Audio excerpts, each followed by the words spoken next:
highlights and all the main talking points and scorelines from Leagues 1 and 2, as well as talk about my match predictions and see if I was correct in some of them and if I was wrong. So obviously there was another big weekend edition of Leagues 1 and 2 with plenty of fixtures going on, with the entire both leagues playing across Saturday and Sunday. So we're going to go straight into this and we're going to look at the first result, which was a shock defeat in my opinion. Blackburn Rovers 0, AFC Wimbledon 1. Obviously going into the game, Blackburn probably expected another comfortable home win. I did tip them to win 2-0. Obviously coming in five wins in a row. It was really, that was a sign that Tony Mowbray's side was starting to gel and their season was about to kick-start, but that's been halted against an AFC Wimbledon side who haven't got a game this year, considering they had a good first season coming up from League 2 last year, and they struggled for goals this year as well, and that's going to be a big problem for them this year. Obviously, Kwesi Appiah took his goal really well in this result. Lovely well taken finish into the top corner. Obviously, you skip past a couple of defenders and fired it in. So that's a big result for them going forward, and maybe now Wimbledon fans might start to think this could maybe kick-start their season and push on to a mid-table comfortable finish and keep their heads above that relegation scrap. Obviously look at Blackburn and think they must be disappointed. Their home form's not been good this year. Obviously the likes of Doncaster have come and taken points from them, now Wimbledon as well. But I still feel they're going to have enough quality to be in that top automatic promotion spots come May. So I think Tony Mowbray, he's not going to be happy with that, but it's not too much to worry about really. They're starting to show signs of what they're capable of, and they should be in the top 3 come May. So obviously second result was Blackpool 3, Oxford United 1. This was another top result for Blackpool, who's really gone under the radar and started well. Could they be an early promotion contender? We're not too sure yet. We're only in September, so there's still plenty of football to be played yet. And they've beat, to be fair, they've beaten one of the promotion playoff favourites in Oxford United, who are tipped to go into the playoffs this year. And it's another good result for Blackpool. Obviously goals from Carl Vassell at the end of a lovely well-taken free kick. Lovely, went for power instead of placement. He's looking like a good signing. Looking like a good player who came in last year when they was down in League 2. He's looking good as well. Obviously, the likes of Jimmy Ryan, he come from Fleetwood. He's now captaining the side. Him and Sean Longstaff had that bit of stability towards the midfield, and they've got a good bit of fluidity running through the team. Obviously, Gary Bowyer knows what he's talking about, knows what he's doing in this division, and they're proving that they might outrun their odds of relegation scrap this year. Might comfortably finish mid-table. Might be even top half. I look at Oxford United as well under Pep Clotet, and I think they're a work in process still. Still got loads of signings trying to gel. Obviously, James Henry scored their goal in this defeat, and I still personally think come May they'll be in that playoffs, bordering top 7-8. So they've got to keep the faith as well, and not let this result worry them too much. So the next game was Bradford 1, Rotherham 0. I did say that Rotherham's defensive mishaps might cost them against a good side in Bradford, who narrowly missed out on promotion last year from Wembley. They haven't suffered that traditional playoff hangover either that many teams normally do going into the next season, which is a big positive considering Stuart McCall's side has lost all their good players, and James Meredith obviously was being one of them. Mark Marshall on a free went to Charlton as well. So most of their promotion playoff final squads practically gone, but they've brought in some good players, and Jake Reeves from AFC Wimbledon. Obviously, Adam Chickson's coming at left back and Meredith's replacement. And they've got a fantastic striker in Charlie Wyke as well, who scored 18 for Carlisle last year, and he's already off the mark, I think 4 goals this year already. And it's another positive result for them. Obviously, their home form has been impeccable over the last 18 months. Only lost 1 game in the past season or so, and that was against Blackburn this year. So if they can get anywhere near that playoffs again, that'll be another achievement for them with a very new and young side. I look at Rotherham as well. They won 3 on the spin going into this game. It's only a narrow defeat, and I mean they've really got improved defensively, so they do leak a lot of goals. But they'll be comfortable this year, I think, mid-table for them as well. So obviously the next game was Bury 0, Plymouth 0.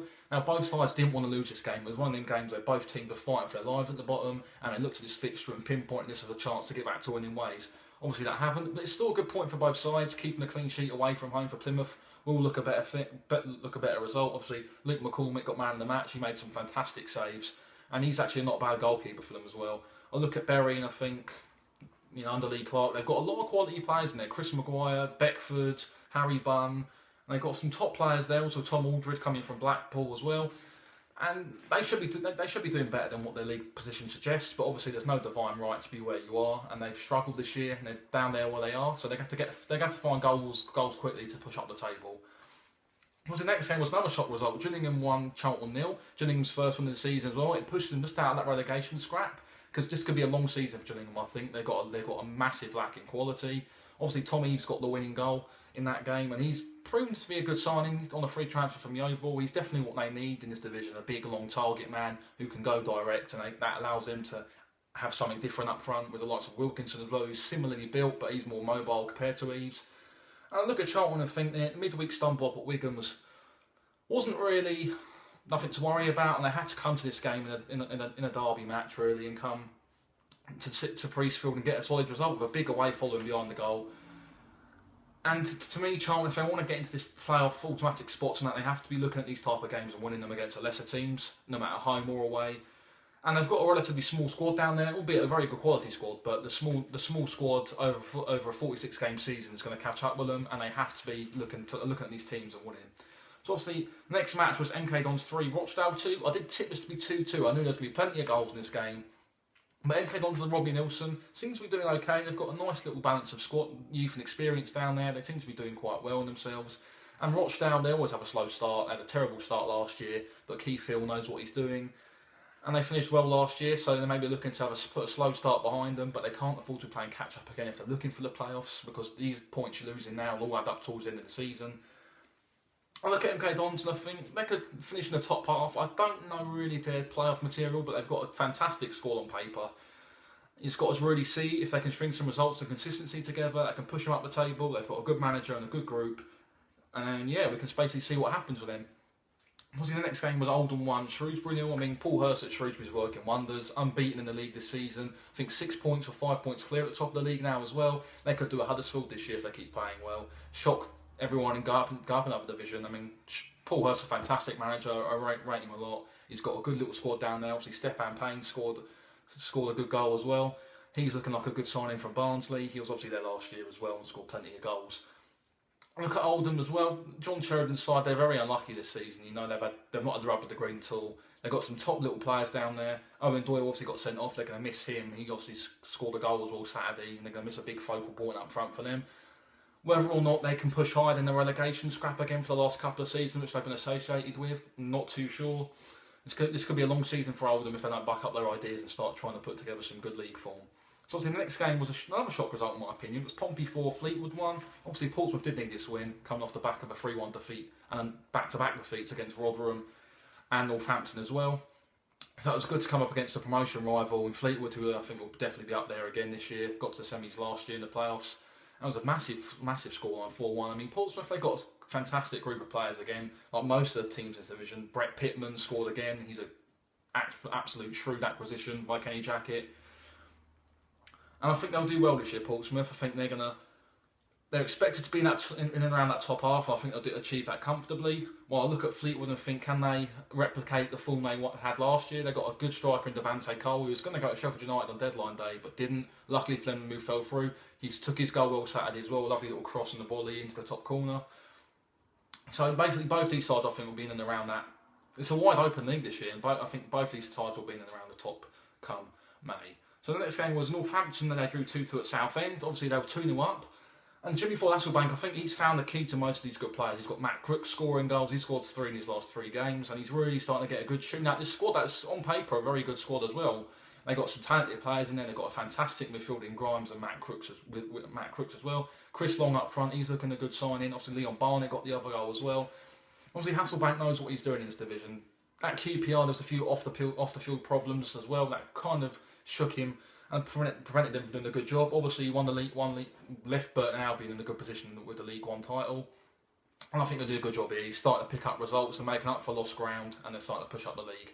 I look at Southend, and they've not got going this year. They're another good side who are normally in around that playoff mix. Come close to getting to the playoffs last year, and they need to get going. Again, another good group of players on paper as well, and they've basically just got to kick-start their season now. So obviously the next one was Walsall 1, Peterborough 1. Obviously I was surprised. I said they fancied Peterborough to go to Walsall and win. This is a better point for Walsall than Peterborough, considering their midweek drubbing at Rotherham.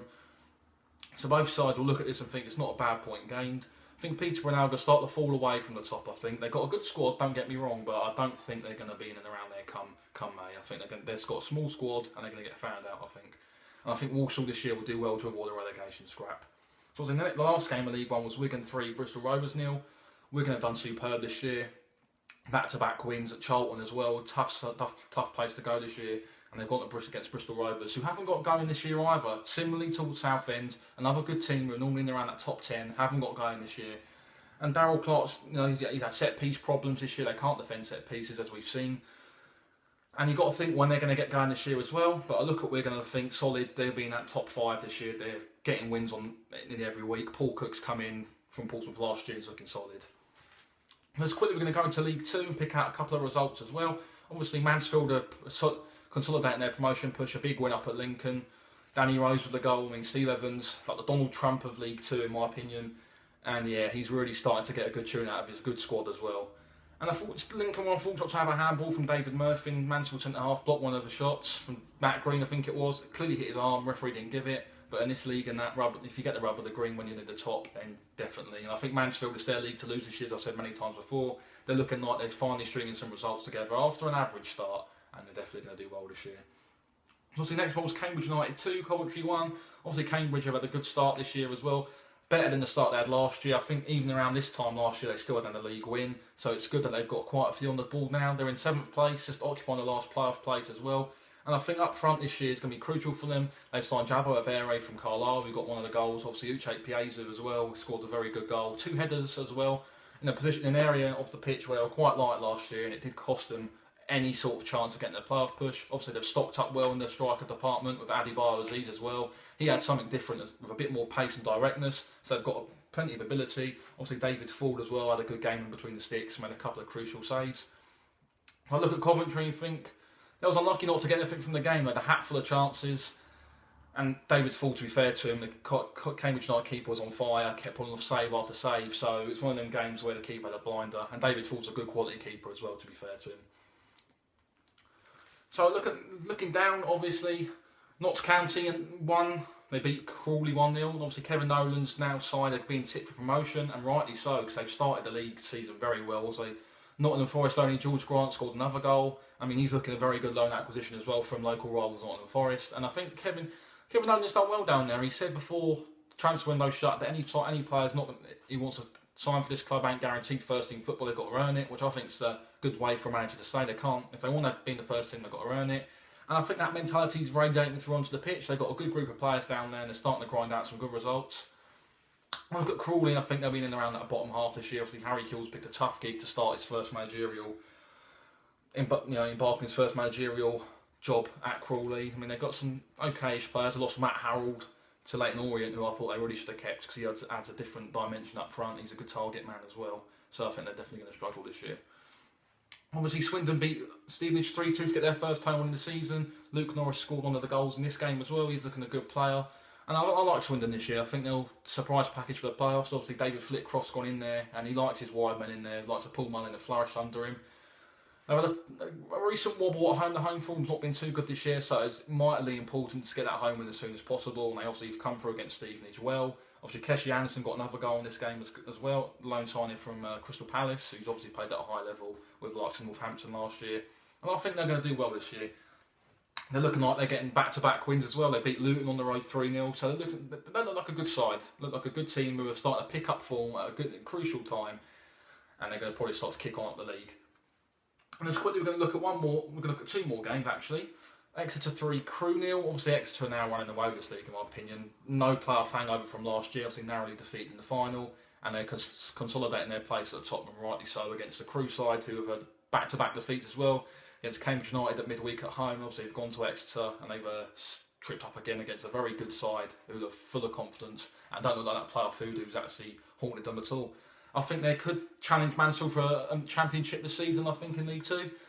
And it all depends really what Paul Tistow's side can do over a longer period of time. And the final one we're going to look at is Wycombe 1, Luton 2. Obviously, if you're going to be in and around that promotion mix, you have to win games. And obviously, Luton have done this. They went 2 late goals as well through James Collins right at the end. I think Danny Hilton got the equaliser, and then James Collins pops up right at the end and fires one header. Marcus Bean tries to clear off the line and it rolls in. So if you want to be in this top 7 and that, you have to find ways to get goals and win games late on. Luton have done that. They've got a good squad, and I look at Wycombe and I think they're not going to be troubled this year. They could be finding themselves in and around that top 12. There'll be a whole host of teams in this division looking to try and get into a playoff spot. But I look at Luton and think that's a result they needed after a heavy defeat against Swindon Town in midweek.